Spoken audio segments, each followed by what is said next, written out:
एक ऐसा अदालती फैसला जिसने पूरे देश में एक बड़ी बहस छेड़ दी।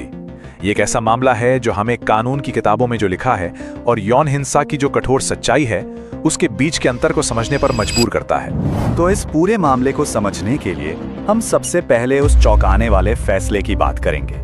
फिर हम वासुदेव गौंड के केस की तह तक जाएंगे, उस समय के कानून की बारीकियों को समझेंगे, ये देखेंगे कि सबूतों को कैसे परखा गया, और आखिर में ये जानेंगे कि कैसे इस एक मामले ने न केवल भारत में बल्कि दुनिया भर में रेप से जुड़े कानूनों पर एक बड़ी बहस को जन्म दिया। तो चलिए सबसे पहले बात करते हैं उस फैसले की जिसने कानूनी जानकारों से लेकर आम लोगों तक सबको झकझोर कर रख दिया।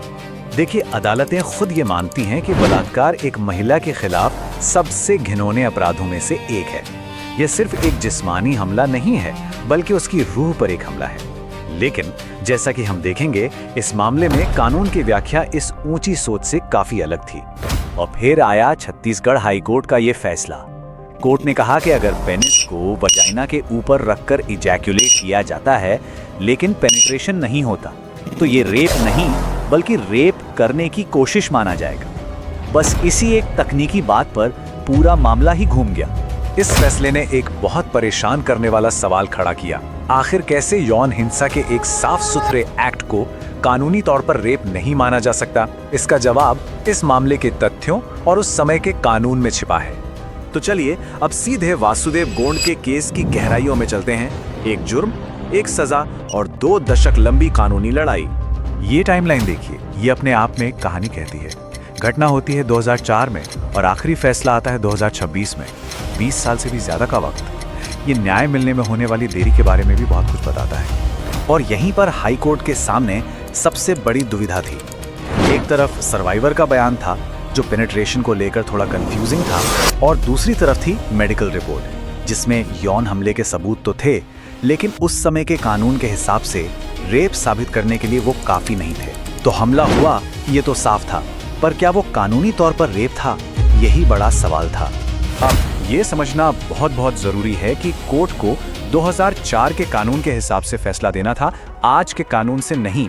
अदालत के तर्क को समझने के लिए हमें एक लैटिन शब्द को समझना होगा, सिने क्वा नॉन। इसका सीधा सा मतलब है वो चीज जिसके बिना कुछ हो ही नहीं सकता, एक अनिवार्य शर्त। और 2013 से पहले भारतीय कानून के तहत रेप के अपराध के लिए वो अनिवार्य शर्त, वो साइन क्वा नॉन पेनिट्रेशन था, इजैक्यूलेशन नहीं।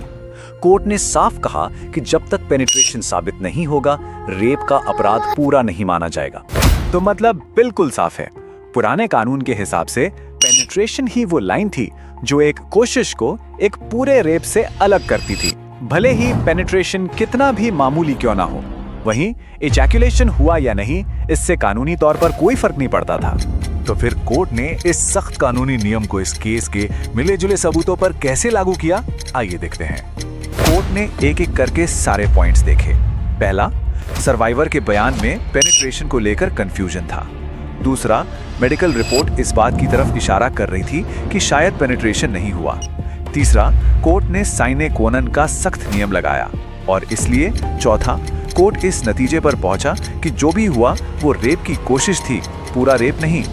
आपको याद होगा, निचली अदालत ने 2005 में बलात्कार के लिए 7 साल की सजा सुनाई थी। लेकिन जब हाई कोर्ट ने इसे रेप की कोशिश माना तो कानून के मुताबिक सजा भी कम करनी पड़ी और सजा घटाकर 3.5 साल कर दी गई। लेकिन कहानी यहाँ खत्म नहीं होती। ये जानना बेहद जरूरी है कि जब ये जुर्म हुआ उसके बाद से भारत में रेप से जुड़े कानून पूरी तरह बदल चुके हैं। 2013 में एक बड़े राष्ट्रव्यापी आंदोलन के बाद भारत ने अपने कानूनों में बदलाव किया। रेप की पुरानी संकरी परिभाषा को बहुत ज्यादा बड़ा कर दिया गया ताकि यौन हिंसा की असलियत को बेहतर तरीके से समझा जा सके। अब नए कानून में किसी भी चीज या शरीर के किसी भी अंग का किसी भी तरह का इंसर्शन रेप माना जाता है। अगर यही केस आज के कानून के तहत लड़ा जाता तो शायद नतीजा कुछ और ही होता। ये मामला सिर्फ भारत का नहीं है, ये एक ग्लोबल डिबेट का हिस्सा है कि यौन हमलों के केस में सबूतों को कैसे देखा जाना चाहिए। देखिए, 2 अलग-अलग देशों की अदालतें और 2 बिल्कुल अलग नजरिए। भारत के इस केस में कोर्ट ने पक्के सबूत न होने पर आरोपी को संदेह का लाभ दिया। वहीं फिलीपींस की सुप्रीम कोर्ट ने एक केस में ठीक इसका उल्टा किया। उन्होंने पेनिट्रेशन की परिभाषा को और साफ किया ताकि सर्वाइवर की भरोसेमंद गवाही को सिर्फ एक तकनीकी कमी की वजह से कोशिश न मान लिया जाए। और आखिर में ये हमें एक बहुत मुश्किल सवाल पर लाके छोड़ देता है। जब कानून किसी जुर्म को साबित करने के लिए इतने सटीक शारीरिक सबूत मांगता है, तो क्या वो सच में न्याय कर रहा है या फिर वो उस गहरे सदमे को नजरअंदाज कर रहा है जिससे सर्वाइवर गुजरता है? ये एक ऐसा सवाल है जिसका कोई आसान जवाब नहीं है।